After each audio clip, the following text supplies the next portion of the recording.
السلام علیکم دوستو۔ 17 رمضان المبارک شدت کی گرمی ہے، دشمن نے سمجھا کہ سب کچھ اس کے قبضے میں ہوگا۔ بدر میں 313 میں رسول اللہ فرماتے ہیں کہ اللہ آج اگر 313 نہ رہے تو اب قیامت تک کوئی نہیں ہوگا۔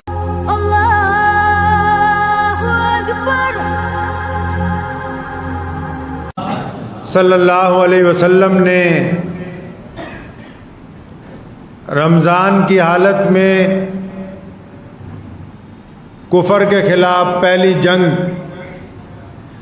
جو میدان بدر کے مقام پر آج سے 1450 سال پہلے ہوئی، اس میں فتح حاصل کی۔ فتح سے یاد آیا کہ نبی علیہ الصلوۃ والسلام نے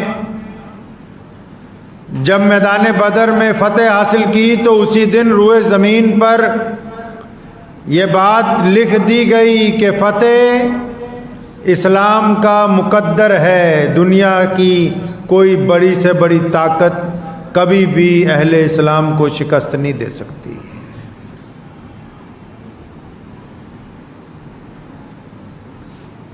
نبی علیہ الصلوۃ والسلام کا رمضان کیسا گزرا، وہ دن کیسے تھے؟ میں بچپن سے بہت چھوٹا تھا تو یہاں آگے بیٹھ کے اپنے والد مرحوم شیر اسلام مولانا حبیب الرحمن لدھیانوی رحمۃ اللہ علیہ کی تقریریں سنا کرتا تھا۔ تو یوم بدر کے جب دن آتے تھے تو والد صاحب رحمۃ اللہ علیہ بدر کے تمام واقعات کو ہر ایک جمعہ میں تفصیل سے بیان کرتے تھے، کیوں؟ تاکہ اہل اسلام کو یہ بھی یاد رہے کہ ان عبادات کے ساتھ ساتھ روئے زمین پر اسی مقدس مہینے میں نبی علیہ الصلوۃ والسلام نے وہ فتح حاصل کی کہ اگر وہ فتح نہ ہوتی تو خود نبی علیہ الصلوۃ والسلام نے فرمایا، کسی اور نے نہیں، خود نبی علیہ الصلوۃ والسلام نے فرمایا دعا کے دوران میدان بدر میں، فرمایا یا اللہ یہ 313 جو افراد ہیں جو تیرا نام لیتے ہیں میں ان کو لے کے میدان بدر میں آ گیا ہوں۔ سامنے کفر کی ساری طاقت ہے، سپر پاور ہے سامنے، اور رسول اللہ صلی اللہ علیہ وسلم نے دعا کی تھی کہ یا اللہ ہم آ گئے ہیں، یہ 313 بھی آ گئے ہیں، آج اگر ہمیں فتح حاصل نہ ہوئی تو آج اگر ہم سب لوگ اس جنگ کے اندر کام آ گئے تو پھر قیامت تک اس زمین کے اوپر تیرا نام لینے والا کوئی نہیں ہوگا۔ جن لوگوں کو رمضان المبارک کے مقدس مہینے میں یوم بدر یاد نہ رہے، وہ کس طرح یہ بات یاد رکھ سکتے ہیں کہ ہم نبی علیہ الصلوۃ والسلام کی پیروی کرنے والی امت ہیں؟ دنیا میں وہ قومیں، وہ ملک، وہ معاشرے، وہ سماج زندہ رہتے ہیں جو اپنے آبا و اجداد کو یاد رکھتے ہیں، جو اپنے شہداء کو یاد رکھتے ہیں، جو اپنے لیے قربانی دینے والوں کو یاد رکھتے ہیں، جو اپنے بڑوں کو یاد رکھتے ہیں۔ جو قومیں اپنے شہداء کو بھول جاتی ہیں ان کا وجود ختم ہو جاتا ہے دنیا میں سے۔ نبی علیہ الصلوۃ والسلام مدینہ منورہ میں رمضان کا مہینہ، شدت کی گرمی ہے، اور آ کے اطلاع دے دی گئی کہ ابو جہل، عتبہ، ولید، مکہ کے تمام بڑے بڑے لوگ حملہ کرنے کے لیے آ رہے ہیں مدینہ منورہ۔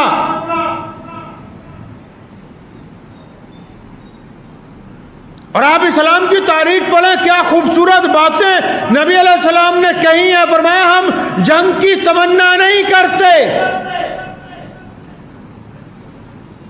ہم جنگ کی تمنا نہیں کرتے، ہم لڑنا نہیں چاہتے، لیکن فرمایا جب کوئی جنگ کرنے کے لیے ہمارے دروازے تک آ جائے تو پھر ہم پیچھے نہیں ہٹتے ہیں۔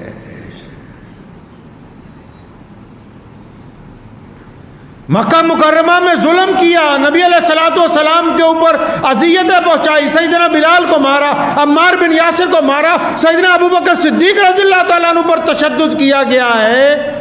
ارے بڑے بڑے لوگوں کو وہاں مارا مکہ مکرمہ میں، اور جب مکہ چھوڑ کے مسلمان مدینہ منورہ آ گئے، مدینہ منورہ میں چاہتے ہیں کہ یہاں سکون سے زندگی گزاریں، چین سے زندگی گزاریں، اللہ تبارک و تعالیٰ کی عبادت کریں، سماج کو اچھا بنائیں، لیکن مدینہ منورہ کی سکون والی زندگی بھی مکے کے کافروں کو اچھی نہیں لگتی، تو وہ جبراً مکے سے نکل کے مدینے پر حملہ کرنے کے لیے آ رہے ہیں۔ یہ جنگ بدر کا پس منظر ہے، اس کی وجہ ہے یہ۔ دنیا کے کفر نے اس وقت سوچا، نبی علیہ الصلوۃ والسلام کے دور میں جو سپر پاوریں تھیں، کیسر و کسریٰ، پرویز، مکے کا سب سے بڑا گنڈا ابو جہل، ابو لہب، عتبہ، ولید، انہوں نے سوچا کہ محمد رسول اللہ صلی اللہ علیہ وسلم کے چاہنے والوں کی تعداد تو ابھی انگلیوں پر گنی جا سکتی ہے، ہم تو لاکھوں ہیں، ہزاروں ہیں، ہماری تعداد نہیں گنی جا سکتی۔ آپ اسلام کی اس سنہری تاریخ کو اٹھا کے جب کبھی پڑھیں گے تو آپ کا ایمان پختہ ہوگا، اللہ اور اس کے رسول صلی اللہ علیہ وسلم پر یقین پختہ ہوگا، محمد رسول اللہ صلی اللہ علیہ وسلم سے عشق و محبت میں اضافہ ہوگا۔ ایک طرف دشمن یہ سوچتا ہے کہ ہم لاکھوں ہیں، ہماری سرکار ہے، ہمارا اقتدار ہے، یہ گنتی کے لوگ ہیں، لیکن اللہ تبارک و تعالیٰ نے میدان بدر میں دکھایا کہ تعداد اگر زیادہ ہو تو کچھ نہیں ہوتا، اللہ کی مدد اور ہمت اور حوصلے جن کے پاس زیادہ ہوں، فتح ان کے مقدر کے اندر لکھی جاتی ہے۔ ابو جہل اس لیے آیا ہے کہ آج اسلام کو پوری دنیا میں ختم کرنا ہے۔ ہم بدر کو بار بار اس لیے یاد کرتے ہیں کیونکہ بدر ہماری بنیاد ہے۔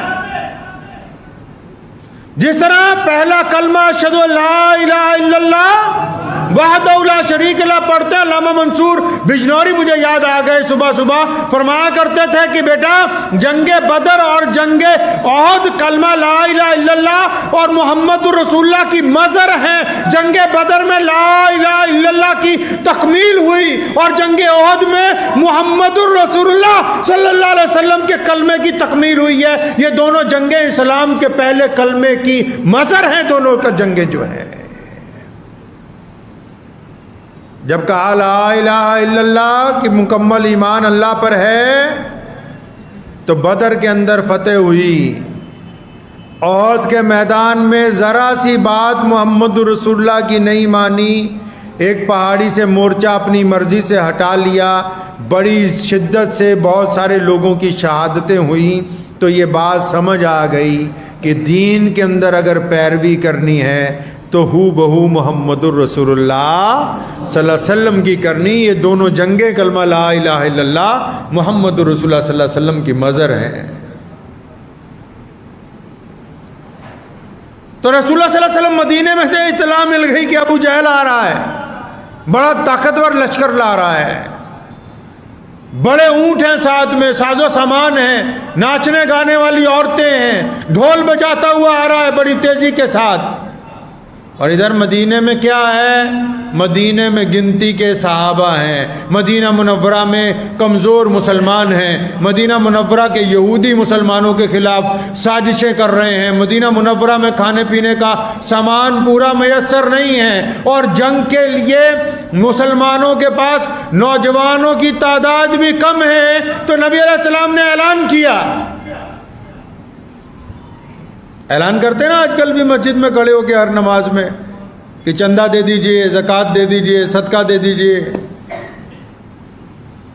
اعلان ہوتا ہے نا۔ تو نبی علیہ الصلوۃ والسلام نے مسجد نبوی میں اعلان کیا، ابھی کون ہے جو اللہ تبارک و تعالیٰ کے راستے میں یہ جو جنگ کی بھٹی ہم پر بھڑکائی جا رہی ہے، کون ہے جو اللہ کے راستے کے اندر جائے گا؟ جتنے دیوانے تھے سارے آ گئے، ان دیوانوں کے پیچھے دو بچے آئے، ایک کا نام معاذ ہے، ایک کا نام معوذ ہے، دونوں بڑے چھوٹے بھائی ہیں۔ جب اعلان ہوا تھا مسجد نبوی میں تو اپنے گھر گئے تھے تو دیکھا اماں چولہے پر بیٹھی ہوئی رو رہی ہے. فرمایا اماں کیا بات ہے؟ فرمایا نبی علیہ الصلوۃ والسلام نے اعلان کیا جنت لٹ رہی ہے, کاش اگر تمہارا باپ زندہ ہوتا تو محمد رسول اللہ صلی اللہ علیہ وسلم کے ساتھ جنگ پر جاتا تو ہمارے گھر کا بھی حصہ بڑھ جاتا. کہ نہیں, تمہارے والد تو پہلے ہی شہید ہو چکے ہیں, اب ہمارے گھر میں کوئی نہیں. فرمایا اماں فکر کیوں کرتی ہو, ہم بچے ضرور ہیں, ہمارا ایمان جوان ہے. ہم بچے ضرور ہیں, ہمارا ایمان جوان ہے. دونوں محمد رسول اللہ صلی اللہ علیہ وسلم کی خدمت میں پہنچے. آپ صلی اللہ علیہ وسلم کو جا کے دونوں نے کہا یا رسول اللہ ہم بھی آپ کے ساتھ میدان بدر کے اندر جانا چاہتے ہیں. بڑا بھائی اچھا خاصا بڑا تھا تو نبی علیہ الصلوۃ والسلام نے اسے منظوری دے دی کہ تم جا سکتے ہو. چھوٹے کو انکار کر دیا گیا کہ تم نہیں جا سکتے. اب چھوٹا بھائی بڑا منت سماجت کرنے لگا, نہیں یا رسول اللہ مجھے بھی ساتھ میں جانے دیجئے, مجھے بھی ساتھ میں جانے دیجئے. لیکن کیونکہ چھوٹا ہے اس لیے انکار کر دیا گیا کہ نہیں بچے جنگ میں نہیں جاتے. اتنے میں اچانک چھوٹا کہنے لگا یا رسول اللہ میں تو اپنے اس بڑے بھائی سے بھی زیادہ پاور والا ہوں, میرے جسم میں اس سے زیادہ بھی طاقت ہے, آپ کہیں تو ہم کشتی لڑ لیتے ہیں, اگر میں اپنے بھائی کو گرا دوں تو میں بھی اس کے ساتھ جاؤں گا, اگر میں اس کو نہیں گرا سکا تو میں واپس گھر چلا جاؤں گا. کس بات کے لیے کشتی ہے؟ قربانی دینے کے لیے. یہ آج کل کے نوجوانوں کی طرح نہیں کہ گلے میں بالی ڈال کے اور گلے کے اندر چینی ڈال کے کان میں بالیاں ڈال کے مسجدوں کے اندر پہنچے ہیں. ایسے نہیں اسلام ہم تک پہنچا ہے. جو اچھے خاصے مرد عورتیں بننے کی کوشش کریں. چھوٹے بھائی نے کہا کہ میں کشتی لڑوں گا. نبی علیہ الصلوۃ والسلام مسکرائے اجازت دے دی. اب جب کشتی شروع ہوتی ہے تو چھوٹا بھائی بڑے کے کان میں کہتا ہے کہ بھائی اللہ کے واسطے آپ گر جائیں, آپ اگر گر جائیں گے تو مجھے بھی محمد رسول اللہ صلی اللہ علیہ وسلم کے ساتھ جنگ میں جانے کا موقع مل جائے گا. چنانچہ بڑا بھائی کو گرا دیتا ہے کشتی کے اندر اور دونوں بھائیوں کو جنگ بدر کے اندر جانے کی اجازت مل جاتی ہے. عبد الرحمن بن عوف کہتے ہیں نبی علیہ الصلوۃ والسلام نے مجھے کہا, اب آ تو گئے ہیں بچے, فرمایا مجھے کہا کہ ان دونوں بچوں کا دھیان رکھنا, جنگ میں آ تو گئے ہیں یہ, جب جنگ اپنے عروج پر ہونے والی ہوتی ہے تو جنگ تو تباہی لے کے آتی ہے, جنگ کسی مسئلے کا حل نہیں ہے. لڑائی کے ساتھ زمینیں فتح کی جا سکتی ہیں, دل فتح نہیں ہوتے. لڑائی کے ساتھ کسی کو قتل کیا جا سکتا ہے, قوموں کو ڈرایا نہیں جا سکتا.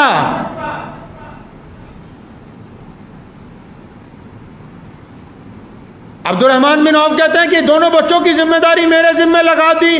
تو جب جنگ شروع ہوئی تو میں کہتے دل میں سوچتا ہوں کہ کاش تیرے دائیں بائیں دو جوان ہوتے تو میں بھی آج جنگ میں کچھ اپنے جوہر دکھاتا, اب ان بچوں کی حفاظت کروں یا پھر جنگ کے اندر خود لڑنے کے لیے جاؤں. فرمایا میں ابھی یہ سوچ ہی رہا تھا تو میرے دائیں طرف سے ایک بچے نے سر آنکھیں نگاہ اپنا سر آگے کیا اور بائیں طرف سے دوسرے نے, اور دونوں بھائیوں نے آنکھوں ہی آنکھوں میں کوئی ارادہ کر لیا, آنکھوں ہی آنکھوں میں ارادہ کر لیا. دونوں نے ایک وقت مجھ سے پوچھا ہے چچا اس جنگ میں ابو جہل کون سا ہے جو نعوذ باللہ ہمارے نبی حضرت محمد رسول اللہ صلی اللہ علیہ وسلم کی شان میں بے ادبی کرتے آئے ہیں. صحابی فرماتے ہیں کہ ابو جہل اپنے لشکر کے درمیان میں گھوڑے پر سوار تھا. فرمایا میں نے ان بچوں کو بتانے کے لیے جن کی عمر 15-16 سال ہے ابھی, فرمایا ان کو بتانے کے لیے اپنا ہاتھ اٹھایا اور انگلی کی اس کی طرف. فرمایا میں نے کہا وہ سامنے جو درمیان میں گھوڑے پر سوار ہے, فرمایا ابھی انگلی نیچے نہیں گری تیر کمان سے نکلتا ہے، دونوں میرے دائیں بائیں سے نکلے اور جاتے ہی ابو جہل کی دونوں ٹانگیں کاٹ کے گھوڑے سے نیچے گرا دیا اس کو۔ فرمایا تو کیا سمجھتا ہے کہ محمد رسول اللہ صلی اللہ علیہ وسلم کے ساتھ بد زبانی کرے گا؟ وہ سوچتے تھے کہ کاش میرے ساتھ جوان ہوتے تو میں جوہر دکھاتا۔ بچوں نے دشمن کے سرگنا کو میدان بدر میں نیچے گرایا ہے۔ اور یہیں پر بس نہیں ہے، حضرت معاذ رضی اللہ تعالیٰ عنہ جنگ کر رہے تھے، ان کا ایک بازو جو ہے اس کے اوپر دشمن نے اتنی زور سے مارا ہڈی ٹوٹ گئی۔ اب جب یہ لڑتا ہے تو ٹوٹا ہوا بازو درمیان میں آتا ہے۔ میدان بدر میں واقعات تو بہت سارے اولو العزم واقعات ہیں۔ بدر میں جبرائیل اترے ہیں لڑنے کے لیے، بدر میں محمد رسول اللہ صلی اللہ علیہ وسلم سے اور بڑی شخصیت کائنات میں کون سی ہو سکتی ہے جنہوں نے بذات خود اسلام کا دفاع کیا ہے؟ اسی بدر میں محمد رسول اللہ کی رہنمائی میں یہ بچے جب لڑتے ہیں، جب ایک بچے کی بازو کٹ جاتی ہے اور جب وہ پھر بھی لڑتا ہے، وہ بازو درمیان میں آتی ہے بار بار، تو میدان بدر میں اس بچے نے اس بازو کو اپنے پیر سے دباتا ہے اور پھر اپنی ہی تلوار سے اس بازو کو اپنے ٹوٹے ہوئے حصے سے کاٹ کے علیحدہ کرتا ہے اور اس بدر کے میدان میں کہتا ہے کہ جو چیز اللہ کے دین کے اندر رکاوٹ پیدا کرتی ہو اس کا جسم کے ساتھ کوئی حصہ نہیں ہو سکتا۔ یہ انہوں نے اس لیے کیا کہ ان کو بتانا ہے کل کو بریلوی دیوبندیوں کو، ان انصاری قریشیوں کو جو ایک دوسرے مسلمانوں کی ٹانگیں کھینچتے ہو، ان کا اسلام میں کوئی حصہ نہیں ہے۔ نبی علیہ الصلوۃ والسلام نے بدر میں فتح حاصل کی۔ جنگ میں زمین جیتی جا سکتی ہے، لیکن جب قیدی لائے گئے، محمد رسول اللہ نے قیدیوں کو معاف کرنا شروع کیا تو پتہ لگا کہ جنگیں صرف زمینیں جیتتی ہیں، کردار انسان کا دل جیتتا ہے۔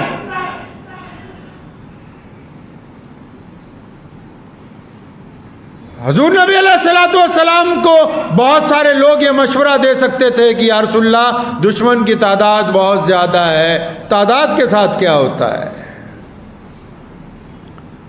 نبی علیہ الصلوۃ والسلام کے دین میں بدر میں 313 میں رسول اللہ فرماتے ہیں کہ اللہ آج اگر 313 نہ رہے تو اب قیامت تک کوئی نہیں ہوگا۔ پھر وہ 313 رسول اللہ صلی اللہ علیہ وسلم کی اتباع میں، اور رسول اللہ کی محبت کیسی ہے کہ ایک عورت آتی ہے رسول اللہ صلی اللہ علیہ وسلم کے پاس، آ کے اپنا چھوٹا سا بچہ نبی علیہ الصلوۃ والسلام کی خدمت میں پیش کرتی ہے۔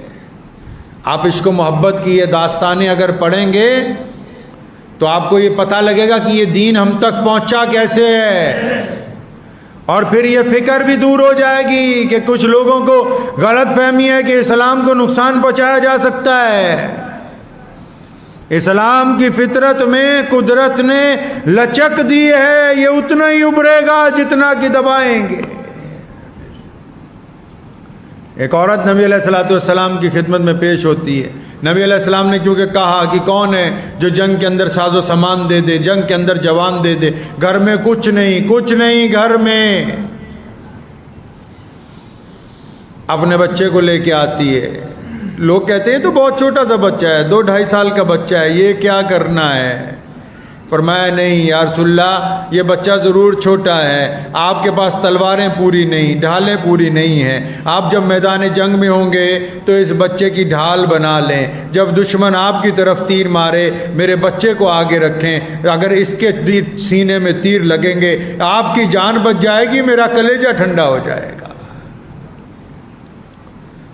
اس کا اتنا کہہ دینا ہی کافی ہے، جبکہ اس کا بچہ اسے لوٹا کے گھر بھیج دیا گیا، لیکن اس کے جذبے کو قیامت تک یاد رکھا جائے گا۔ کون سی ماں اپنا بچہ پیش کر سکتی ہے قربانی کے لیے؟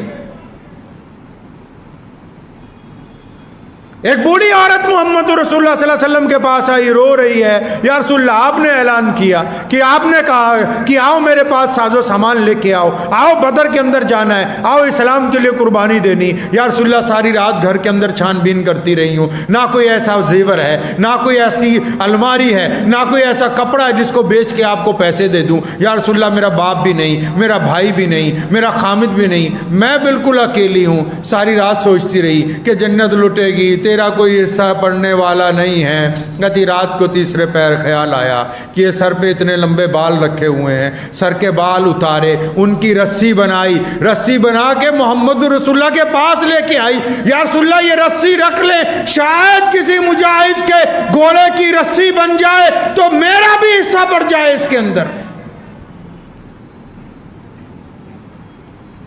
عشق و محبت کی لازوال داستانیں میدان بدر آج بھی کہتا ہے۔ بدر ہماری بنیاد ہے، بدر سے ہم بیت اللہ کا تحفظ کر سکے ہیں، بدر کی وجہ سے مدینہ منورہ آج قیامت تک کے لیے کائنات کے اندر قائم ہے، بدر کی وجہ سے آج ہم کلمہ لا الہ الا اللہ محمد الرسول اللہ صلی اللہ علیہ وسلم پڑھتے ہیں۔ ہم بدر کے شہداء کو کیسے بھول سکتے ہیں؟ ہم ان شہداء کو کس طرح فراموش کر سکتے ہیں؟ ان 72 صحابہ کرام رضی اللہ تعالی اجمعین کی جماعت کو، جنہوں نے اسلام کے پودے کے اندر اپنا خون ڈالا ہے، تب یہ آج پوری کائنات میں اتنا تناور درخت بن گیا ہے، اتنا بڑا تناور درخت بن گیا ہے کہ آس پاس کی جنگلی جڑی بوٹیوں کو بھی اس سے خطرہ محسوس ہونے لگا۔ یہ ان صحابہ کرام رضی اللہ تعالی اجمعین کی قربانی ہے۔ خود نبی علیہ السلام نے جبریل علیہ السلام کو خود اللہ تعالیٰ نے بھیجا ہے۔ کمال کی بات ہے، فرشتے لڑتے نہیں ہیں، لیکن جب محمد رسول اللہ میدان بدر میں اترے، اللہ تعالیٰ نے جبریل کو حکم دے دیا کہ نہیں، آج وحی لے کر نہیں جانی، آج محمد رسول اللہ کے پیروی کے اندر جا کے میدان بدر میں کفر کے خلاف لڑو، تاکہ قیامت تک کے لیے دنیا کو پتہ لگ جائے کہ جب رسول اللہ اترتے ہیں تو صرف فتح ہوتی ہے۔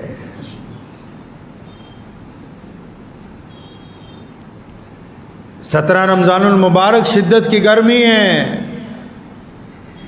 دشمن نے سمجھا کہ سب کچھ اس کے قبضے میں ہوگا، لیکن تیز بارش اور آندھی نے پانی کا ذخیرہ ہمیں دے دیا۔